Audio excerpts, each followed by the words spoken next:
నన్ను అడిగితే క్లాసిక్ ఇవంతా వేరే మెయింటెనెన్స్ బ్రో. రాయల్ ఎన్ఫీల్డ్లో ఈ పర్టికులర్ 650 ట్విన్స్ అయితే ఉన్నాయి కొంచెం హెవీ మెయింటెనెన్స్. ఎందుకంటే దీనికి ఇప్పుడు క్లచ్ ప్లాట్స్ 12,000 అయింది అరౌండ్. ఓకే. నెక్స్ట్ దీనికి బ్రేక్ ప్యాడ్స్ కూడా 7,500 అవుతాయి.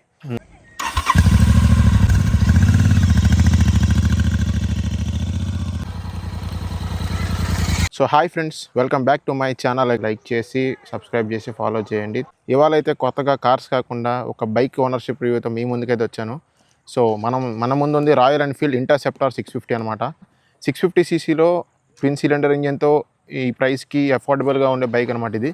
సో మనతో ఓనర్ అయితే ఉన్నారు. ఓనర్ని అడిగి ఈ బైక్ ఎందుకు చూస్ చేసుకున్నారు, దీనిలో ఎలాంటి ఇష్యూస్ ఉన్నాయి, మెయింటెనెన్స్ ఏ విధంగా ఉందని తెలుసుకుందాం.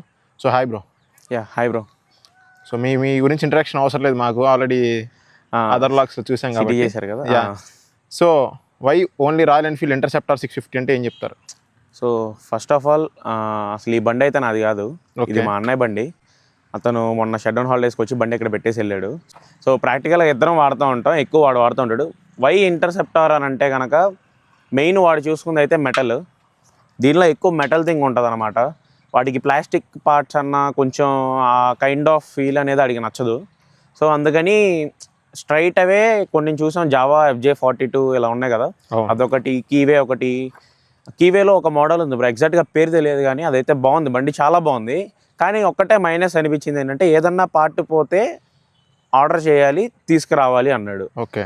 సో అదంతా పెద్ద తలకాయ నొప్పి. రెండోది రాయల్ ఎన్ఫీల్డ్ చూస్ చేసుకోవడానికి మీకు తెలిసిందే, ఇప్పుడు కారుల్లో టొయోటా ఎలా రిలయబులో కొంచెం ఒక హెవీ సీసీ బళ్ళకి వెళ్తే రాయల్ ఎన్ఫీల్డ్ అలా రిలయబుల్ అనమాట. సో 650కి వచ్చారు కదా, హిమాలయన్ ఉంది ఇదే ప్రైస్కి. 650లో ఇంకా మాట్లాడితే బేర్ 650 ఉంది, సూపర్ మెటిఆర్ ఉంది, జీటీ ఉంది. అవన్నీ కాకుండా ఇంటర్సెప్టార్ ఎందుకు చూస్ చేసుకున్నాం? యాక్చువల్గా బేర్ 650కి వచ్చేసరికి మేము ఇది తీసుకునే టైంకే రిలీజ్ అయిందనమాట. ఓకే. సో ఫస్ట్ థింగ్ మేము ఇది టెస్ట్ రైడ్ చేసినప్పుడు అయితే బేసికల్లీ ఇది మాకు ఒక బ్లైండ్ చాయిస్ అనమాట. మేము ఏది టెస్ట్ రైడ్ చూడడం ఒక 2-3 బళ్ళు చూసాం, కానీ బ్లైండ్గా అయితే ఒకటి ఫస్ట్ యాక్చువల్గా మేము అనుకుంది ట్రైన్ బాగానే వెళ్ళి అనుకున్నాడు. కాకపోతే అది బడ్జెట్ 10 lakhs అవుతుంది. సో మా ఇంట్లో మా ఫాదర్ కూడా ఒప్పుకోలేదు అంత బడ్జెట్ అంటే. ఫస్ట్ బేసిక్గా కొంచెం ఇది నడుపుకొని ట్రై చేద్దాం, ఆ తర్వాత చూద్దాం అని చెప్పి ఇంటర్సెప్టార్ అని చూశాను. నాకేంటంటే ఫస్ట్ నుంచి ఇంటర్సెప్టార్ ఆబ్వియస్లీ రోడ్ల మీద చూస్తూ ఉన్నాను కాబట్టి నాకైతే ఇది బాగా అనిపించింది ఆబ్వియస్లీ. రెండోది హిమాలయన్లో మైనస్ థింగ్ ఏంటంటే షాఫ్ట్ దగ్గర 2 బ్రేక్ అవుతున్నాయని చాలా కంప్లైంట్స్ ఉన్నాయి. ఓకే. సో హిమాలయన్ చూడకపోవడానికి కారణం అది. రెండోది ఇది నడిపిన తర్వాత మీరు ఇంకా వేరే దానికి వెళ్ళరు, ఎందుకంటే దీని పవర్. సో ఫస్ట్ గేర్లో మీకు లెగుస్తుంది, బ్రహ్మాండంగా లెగుస్తుంది బండి అయితే. సో జీటీ మీద ఇది చూస్ చేసేయడానికి రీజన్ ఏంటి? జీటీ మీద అంటే సో బేసికల్లీ జీటీ అనేది మార్నింగ్ బ్రేక్ఫాస్ట్ రైడ్స్కి దీనికి బాగుంటుంది బ్రో, ఎందుకంటే బాడీ లీన్ అవ్వాలి కదా. అవును. సో బండి మనం ఏదన్నా ఆబ్వియస్లీ ఇప్పుడు ఇదైనా కానీ ఓవర్ వెయిట్ అది అనిపిస్తుంది. అంటే వాళ్ళకి మా అన్నయ్యకి ఎక్కువ నడిపి వాడికి అలవాటు తెలియట్లా. నాకైతే ఇప్పుడు తెనాల్లో ఉంది బండి, ఈ ఊర్లో నడపడానికి అయితే కొంచెం ఓవర్ వెయిట్ అని అనిపిస్తుంది. ఓకే. సో వాడికి అలా అనిపించట్లా, వాడు అలవాటు పడిపోయాడు కాబట్టి. GT 650 అంటే ఇది ఓవర్ వెయిట్ విషయంలోనే నాకు ఇది ఇబ్బంది కల్పిస్తుంది. అంటే GT 650కి వచ్చేసరికి నేను ఇంకా లీన్ అవ్వాలి. అవును. సో ఇంకా తీయాలంటే ఆలోచించాలి అనే పరిస్థితికి వెళ్ళొచ్చు. రెండోది GT 650 ఏంటంటే ఒక 150 to 200 kilometers బాగుంటుంది. లాంగ్ రైడ్స్కి అయితే పనికిరాదు. 150 కూడా అంటే ఇంకా అది మీరు కష్టపడాలి. కొంచెం అలవాటు అయితే బాగుంటుందని నేను రివ్యూస్లో అయినా, బట్ నేనైతే ఆ రిస్క్ తీసుకోదలుచుకోవాలా, మా అన్నయ్య అయితే ఆ రిస్క్ తీసుకోదలుచుకోవాలా. సో ఇది ఇంటర్సెప్టార్లో ఏ వర్షన్ ఇది? ఇది టాప్ ఎండ్ వర్షన్ అనుకుంటా. అలాయ్స్ వస్తాయి దీనికి. వచ్చేసి 4,20,000 దాకా పడింది బెంగళూరులో. ఓకే. సో స్పోక్కి దీనికి 50,000 డిఫరెన్స్ ఉందంటారు. ఒక 30,000 to 40,000 ఉందనుకుంటాను యాక్చువల్లీ, ఉంది. ఓకే. సో ఇప్పుడు మెయిన్ థింగ్ ఈ 650cc అనేది మ్యాక్సిమం అఫోర్డబుల్ రేంజ్లో ఈ బైకే ఉంది కాబట్టి చాలామంది కాలేజ్ స్టూడెంట్స్ కానీ లేకపోతే మిడిల్ క్లాస్ యూత్ కానీ ఈ బైక్ ఒక డ్రీమ్లా పెట్టుకుంటారు. సో వాళ్ళు ఈ బైక్ అఫోర్డ్ చేయొచ్చా? బేసికల్లీ ఇదైతే కొంచెం ఖర్చు ఎక్కువే. ఓకే. నన్ను అడిగితే క్లాసిక్ ఇవంతా వేరే మెయింటెనెన్స్ బ్రో. రాయల్ ఎన్ఫీల్డ్లో ఈ పర్టికులర్ 650 ట్విన్స్ అయితే ఉన్నాయి కొంచెం హెవీ మెయింటెనెన్స్.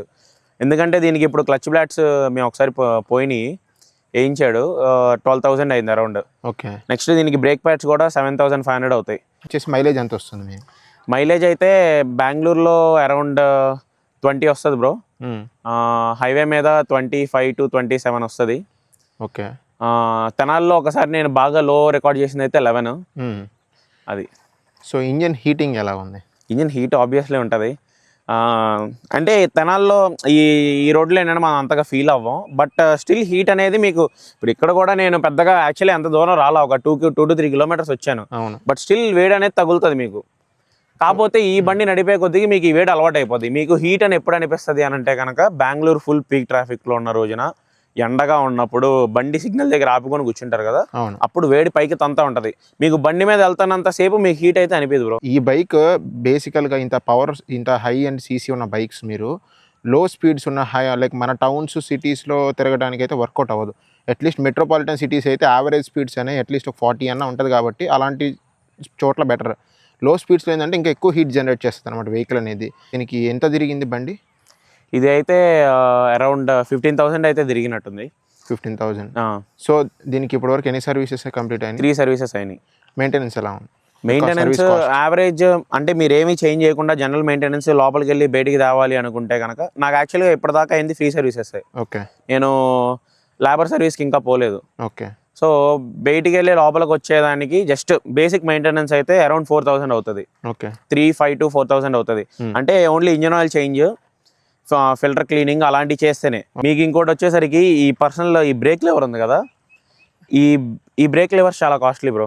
ఎవరైనా కానీ కొంచెం పడితే కొంచెం జుగాడి చేసుకోండి. కానీ రెండోది ఇటు కూడా కాదు, ఈ క్లచ్ ఉంటుంది కదా, క్లచ్దే చాలా రేట్ ఎక్కువ. ఈ క్లచ్ది నేను ఆల్రెడీ కొన్న 2వ-3వ రోజే ఇరిగిపోయింది మాకు. ఓకే. అంటే కింద పడింది. ఓకే. ఆబ్వియస్లీ ఇది వెయిట్ ఎక్కువ ఉంటుంది అన్నమాట బండి. ఫస్ట్ ఆడడం ఇదే ఆడింది, కింద ఇరిగిపోయింది. ఇది నాకు 7,000 పడింది. ఓకే. ఈ ఒక్క లివర్. మళ్ళా నేను ఆ రోజు కొంచెం దరిద్రం, అలా పడేసి ఉండాల్సింది, ఇటు పడేసారు. ఇటు పడేసి ఉంటే ఇది 2,200తో అయిపోయేది. ఈ క్లచ్ది మాత్రం 7,000 చేంజ్ అయింది. సో ఇంత ఎక్స్పెన్సివ్ లివర్స్ చెప్పారు కాబట్టి ఇవి అడ్జస్టబుల్లేనా?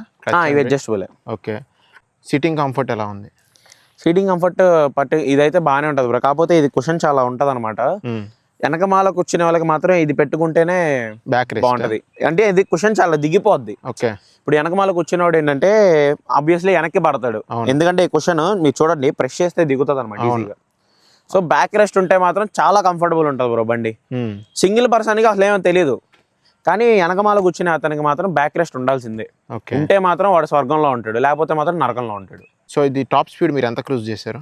అరౌండ్ 180. సో ఎంత స్పీడ్ వరకు స్టేబుల్గా ఉంది వెహికల్? అంటే బేసికలీ ఇంటర్సెప్టర్లో డెత్ వాబుల్ ఇష్యూస్ ఉన్నాయి, కానీ నాకైతే ఫస్ట్లో ఏంటంటే వెనకమాల మేము క్యారియర్ పెట్టించాం. లాస్ట్ టైం వచ్చినప్పుడు బెంగళూరు నుంచి ఇక్కడ నుంచి బెంగళూరు వెళ్ళడానికి క్యారియర్ పెట్టించినప్పుడు అరౌండ్ 80 దగ్గర వాబుల్ అయింది. సో మేము వెళ్ళి చూపించాం, క్యారియర్ తీసి మళ్ళీ ట్రై చేశాడు, అప్పుడు వాబుల్ అవ్వాల. సో బేసికలీ అంతా ఏంటంటే వెయిట్ ఎక్కడ ఎక్స్ట్రా పడినా ఎక్కడ తేడా పడినా కానీ వాబుల్ ఇష్యూస్ అయితే ఉంటాయి. హ్యాండిల్ వాబులింగ్ ఇష్యూస్ నేనైతే ఆ ఒక్కసారి ఎక్స్పీరియన్స్ చేసింది, మిగతా ఎప్పుడైతే నేను ఎక్స్పీరియన్స్ చేయలే. ఈవెన్ 160లో కూడా స్టేబుల్గానే ఉంది బండి. నాకైతే చాలా మందికి అయితే వాబుల్ ఇష్యూస్ ఉన్నాయి, బట్ మాకైతే అదేం లేదు. ఓకే. అండ్ ఇప్పుడు మనం బైక్స్ విషయానికి వస్తే మెయిన్ సీట్ హైట్ కదా, ఈ బైక్ ఏ హైట్ ఉన్న వాళ్ళకైతే కంఫర్టబుల్గా ఉండదు అనుకుంటున్నారు మీరు? ఏ హైటా? 5'8" నుంచి 5'8", 5'9" ఉన్న వాళ్ళకి బాగానే ఉంటుంది. ఇంకా కింద అంటే కనుక కొంచెం ఇది 5'8" ఈజ్ ద బెస్ట్ హైట్ అనమాట ఈ బండి నడపాలంటే. ఫ్రెండ్స్ నేను అబ్జర్వ్ చేశాను, నా హైట్ వచ్చేసరికి 5'10" ఉంటుంది. నాకు కాళ్ళు 2 కింద అందుతున్నాయి, బట్ నువ్వు స్టేబుల్గా ఉన్న బండిని బ్యాక్ సైడ్కి మూవ్ చేయాలంటే దీని వెయిట్ చాలా ఎక్కువ ఉంటుంది. సో నేనే కష్టపడాల్సి వస్తుంది. కాబట్టి హైట్ తక్కువ ఉన్న వాళ్ళకి ఏంటంటే ఈ బండి హ్యాండిల్ నడపొచ్చు, కానీ అంత పర్ఫెక్ట్గా హ్యాండిల్ చేయలేరు అనమాట, కొంచెం ఇబ్బంది పడతా. కొంచెం మజిల్ అయితే ఉండాలి బ్రో, నడిపేవాడికి మజిల్ అయితే ఉండాలి. ప్లస్ లెగ్ కింద అయితే కొంచెం బెనిఫిట్ ఉంటుంది ఏదన్నా లెగ్, ఎందుకంటే వెయిట్ ఎక్కువ కదా. సో ఏ రోజుకైనా కానీ లెగ్ పూర్తిగా కింద అంతే మీకే బెనిఫిట్ ఉంటుంది అనమాట. ఇది మీకు చూడటానికి క్లాసిక్ కన్నా చిన్నగా కనిపించచ్చు, కానీ దానికన్నా చాలా వెయిట్ ఎక్కువ ఉంటుంది. 650cc ట్విన్ సిలిండర్ ఇంజిన్, మీకు డబుల్ ఎగ్జాస్ట్ కూడా వస్తుంది ఇటు left side and right side. So దీనికి ఎగ్జాస్ట్ స్టాకే ఉంచేసారా? మేము స్టాకే ఉంచేసాం. బ్రేకింగ్ పర్ఫార్మెన్స్ ఎలా ఉంది? ఎక్సలెంట్ బ్రో, బ్రేకింగ్ సూపర్ ఉంటుంది దీనికైతే. ఒకసారి చిన్న యాక్సిడెంట్ లాగా జరిగింది. ఓకే. అప్పుడు ఎక్కడైతే పెయింట్ పోయింది అంటే అది కొంచెం రోడ్డు బాగా దెబ్బదనమాట, తీసుకుంది అది. సో నాకైతే అది షోరూమ్లో చేసి ఇచ్చారు అది. సో యాక్సిడెంట్ అన్నారు కదా, ఏమేమన్నా పార్ట్స్ రీప్లేస్ అయినాయా, లేదా పార్ట్స్ రీప్లేస్ అయితే ఎంత బిల్ వచ్చింది? నేను ఒక సజెషన్ ఇస్తా, ఎప్పుడైనా కానీ కొంచెం హెవీ బళ్ళకి వెళ్ళేటప్పుడు ఇన్సూరెన్స్ అయితే మెయిన్గా తీసుకోండి. ఇన్సూరెన్స్ లేకపోతే మాత్రం దెబ్బ పడతారు. మా దానికి ఫుల్ ఇన్సూరెన్స్ ఉంది, కాంప్రిహెన్సివ్ అనమాట. మా దానికి చిన్న యాక్సిడెంట్లో 90,000 బిల్ అయితే వచ్చింది. 90,000లో మొత్తం 80,000 అయితే మొత్తం ఇన్సూరెన్స్తో ఇదైపోయింది. 10,000 ఏమో మేము కట్టాం.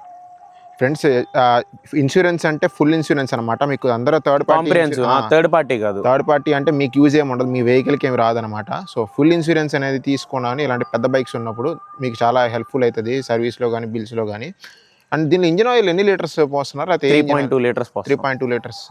సో రాయల్ ఎన్ఫీల్డ్లో మనకు నచ్చిన ఇంజిన్ ఆయిల్ పెట్టుకోవడానికి ఆప్షన్ ఉందా, లేదంటే వాళ్ళు ఏ ఇంజిన్ ఆయిల్ యూస్ చేస్తున్నారు? వాళ్ళు ఇక నేను యాక్చువల్గా లాస్ట్ సర్వీస్ ఇక్కడ తండల్లో ఇచ్చాను. వాళ్ళైతే మోటూల్ వాడుతున్నారు. Motul 10W50. ఓకే, మోటూల్.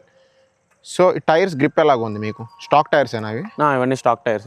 నేనైతే ఏం మోడిఫై చేయలేదు బ్రో. కొన్న దగ్గర నుంచి అన్నీ స్టాకే ఉంచాను, ఎందుకంటే స్టాక్గానే నచ్చింది. టైర్స్ గ్రిప్ అయితే బాగానే ఉంటుంది. ఓకే. సో స్కిడ్ అవ్వడం కానీ ఇష్యూస్ కానీ రైన్లో ఇష్యూస్ అయితే ఏమీ లేవు. అంటే మరి రోడ్డు మీద వేసుకుంటే కొంచెం ఇదైతే, ఎందుకంటే ఈ గ్రిప్ మీకు నార్మల్గా అన్ని టైర్స్కి వచ్చేలాగా ఉండదు. ఓకే. చూస్తే ఇది కొంచెం ఎలా ఉంటుంది అంటే ట్రాక్ ఫోర్స్డ్ గ్రిప్లా ఉంటుంది. అవునవును. నార్మల్గా మన 200cc 350cc బలకి వస్తాయి కదా, మొత్తం అలా గ్రిప్ అయితే ఉంటుంది దీనికి. దీని టైర్ సెక్షన్ ఎంత ఇచ్చారు? Rare and front? Rare I think 130 అనుకుంటా. 30 ఇది. ఫ్రంట్ 110 అనుకుంటా. 130/70 ఫ్రెండ్స్. ఫ్రంట్ వచ్చేసరికి 100/90. యా. మీకు ప్రోస్ ఏమనిపించినాయి, కాన్స్ ఏమనిపించినాయి, అండ్ ఈ బైక్ మీరు ఎవరికి సజెస్ట్ చేస్తారు? ప్రోస్ అయితే దీని పవర్ బ్రో. రెండోది బండి నడవడానికి చాలా బాగుంటుంది. ప్రోస్ అయితే ఇంకదే నడిపే ఫీల్ బాగుంటుంది, లాంగ్ రైడ్స్కి బాగుంటుంది. పవర్ అయితే మీకు చాలా ఉంటుంది. మీరు అంటే ఇప్పుడు దాకా క్లాసిక్కి నడిపొచ్చి ఒక్కసారిగా దీనికి వెళ్తే ఎంత పవర్ రాయల్ ఎన్ఫీల్డ్ అయినా చేసింది అని అయితే ఫీల్ అవుతారు. ఇంజిన్ ఓకే, చాలా పవర్ ఉంటుంది అనమాట ఇది. రెండోది కాన్స్కి వచ్చేసరికి హీట్ ఇష్యూ ఉంటుంది. రెండోది over weight. Okay, full metal కాబట్టి ఇంకా వెయిట్ ఆ రెండే నేను ఫేస్ చేసి. అంటే దీన్ని న్యూ డ్రైవర్స్ తీసుకోవచ్చు అంటారా? అయితే హ్యాండిల్ చేయడం కష్టం బ్రో, ఎందుకంటే దీనికి మళ్ళా అటు ఇటుగా చాలా పవర్ ఎక్కువ ఉంటుంది కదా. నూబ్ అయితే కష్టం హ్యాండిల్ చేయడం దీన్ని. ఓకే. సో ఈ బైక్ మీరు ఓవరాల్ 10కి ఎంత రేటింగ్ ఇస్తారు? 10కి 8 ఇస్తాను. ఓకే. అండ్ సర్వీస్ అదే చెప్తున్నా కదా, మాకైతే అంత ఇబ్బంది ఏమి అనిపించట్లేదు దీనిలో సర్వీస్కి వేయడానికి. కానీ కొంచెం అదే 350cc సర్వీసుల్లోకి ఆలోచించి దీనికైతే రాకండి. ఎందుకంటే ఇది ఆబ్వియస్లీ సర్వీస్ కాస్ట్లు చాలా ఎక్కువ ఉంటాయి. సో మేము ముందే ప్రాక్టికల్గా ఫిక్స్ అయిపోయాం, ఎందుకంటే 650cc కాబట్టి ఆ మాత్రం సర్వీస్ ఉంటుందని. మీరు ముందే ఫిక్స్ అవ్వండి. 350cc చూసి దానికన్నా ఒక 2-3 వేలు ఎక్కువ ఉంటుంది అని అనుకుంటే కనుక మీరు దెబ్బ పడతారు. సో దీనికి ఆల్మోస్ట్ ఒక కార్ మెయింటెనెన్స్ చేసినట్లే. బేసికల్లీ దీనికన్నా ఒక స్విఫ్ట్ కార్ కొనుక్కోండి, 2-3 లక్షలు ఎక్కువ వేసుకోండి. అంటే కంఫర్ట్ అట్ ద ఎండ్, ఒక్కొక్కటి కంఫర్ట్. మా అన్నయ్యని మేము అదే ఆఫర్ ఇచ్చాం కానీ వాడు వద్దన్నాడు. సో ఫ్రెండ్స్, మీరు టెక్నికల్గా మాట్లాడితే బైక్ లవర్ అనే కాన్సెప్ట్ పక్కన పెడితే, మీరు కార్ కొనుక్కుంటే కార్కి వచ్చే మైలేజ్ దీనికి వస్తుంది, కార్కి వచ్చే మెయింటెనెన్స్ దీనికి ఉంటుంది. కార్లో ఇంకా మీరు నలుగురు వెళ్ళచ్చు, ఏసీలో వెళ్ళచ్చు. ఇప్పుడు దీని మెయింటెనెన్స్ సరదాగా యాన్యువల్కి అంత లేదనుకున్నా వితౌట్ ఏమీ చేంజ్ లేకపోతే 4,000 అవుతుంది. మనం స్విఫ్ట్ కారు ఇది తీసుకున్నా కానీ మైలేజ్ దీనంతే వస్తుంది, 20 వస్తుంది, 16 to 20 వస్తుంది. ఏసీ వేసుకొని వెళ్ళచ్చు, నలుగురు వెళ్ళచ్చు. ఎండలో లేకుండా, వర్షం లేదు ఎండ లేదు, ఏడకన్నా బోండి, కన్యాకుమారి నుంచి లడా దాకన్నా బోండి. సుజుకి అలానే ఉంటుంది. అది కాన్సెప్ట్. మెయింటెనెన్స్ కూడా 4,000 అయిపోతుంది. సో ఇది ఫ్రెండ్స్ ఓనర్షిప్ రివ్యూ అయితే. ఈ బైక్ ఏంటంటే depends on personal your choice అనమాట. ఇది అందరూ తీసుకోవాలని చెప్పరు కానీ depends on the budget and maintenance things. So owner అయితే హ్యాపీగానే ఉన్నారు. ఇది వాళ్ళ వీడియో అయితే. మీకు కనుక నచ్చినట్టయితే లైక్ చేసి, సబ్స్క్రైబ్ చేసి, ఫాలో చేయండి. Thanks for watching. బాయ్.